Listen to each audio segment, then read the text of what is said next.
Pending బిల్లులు చెల్లించాలని demand చేస్తూ ఈ నెల 18న చలో హైదరాబాద్ కు పిలుపునిచ్చింది బిల్డర్స్ అసోసియేషన్ ఆఫ్ ఇండియా. 27,000 కోట్ల బకాయిలు రావాల్సి ఉందని కాంట్రాక్టర్లు చెబుతున్నారు. పెండింగ్ లో ఉన్న బిల్లులు చెల్లించకపోతే పనులు నిలిపివేస్తామని హెచ్చరించారు. ఆంధ్ర కాంట్రాక్టర్లు కార్పొరేట్ వారికే బిల్లులు చెల్లిస్తున్నారని ఆరోపించారు. తెలంగాణలో పుట్టి ఇక్కడే పనిచేస్తున్న తమకు పనులు ఇవ్వడం లేదని ఆర్&బి, పంచాయతీ, మున్సిపల్, విద్యుత్, సివిల్ కాంట్రాక్టర్లు ఆవేదన వ్యక్తం చేశారు. వారు కొన్ని వర్క్స్ ప్రయారిటైజ్ చేసుకొని ఏమి కావాలో ఏమి వద్దు అని చెప్పి మేము ఫైనాన్స్ మినిస్టర్ గారు చెప్పడం జరిగింది. ఎందుకంటే రోజు పెరిగిపోతున్నాయి పెండింగ్ బిల్స్. ఏవైతే పేమెంట్ చేస్తున్నారు కానీ ఒక క్రమపద్ధతిగా ఒక బిల్ మానిటరింగ్ సిస్టమ్ అనేది ఉంటుంది. ఏది ముందు వస్తే ఫస్ట్ కమ్ ఫస్ట్ సర్వీస్ అని మీకు ప్రైవేటైజ్ చేసిన వర్క్స్ పేమెంట్ కావాలంటే ఇవ్వండి, వద్దని మేము అనట్లేదు.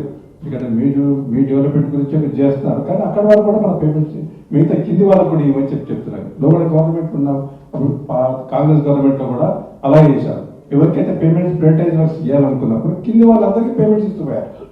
ఒక మానిటరింగ్ సిస్టమ్ లో ఉన్న బిల్స్ ఎట్లా ఉన్నాయో ఇవాళ ఈ రోజుకి ఇవ్వాలంటే ఈ రోజు కింద ఉన్న బిల్స్ అన్ని పేమెంట్ చేసేవారు.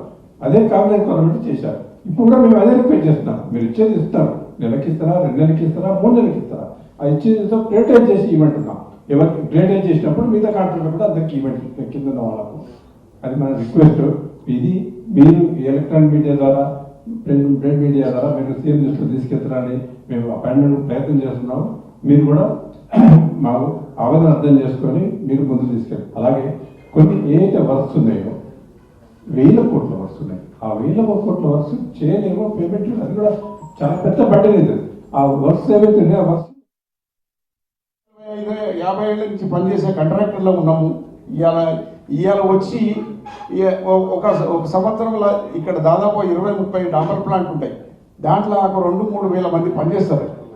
హైదరాబాద్ నుంచి ఎక్కడి నుంచి ఆంధ్ర నుంచి వచ్చి ప్లాంట్ పెడతాడు, 1 సంవత్సరం 2 సంవత్సరాలు చేస్తాడు, ఆయన వెళ్ళిపోతాడు.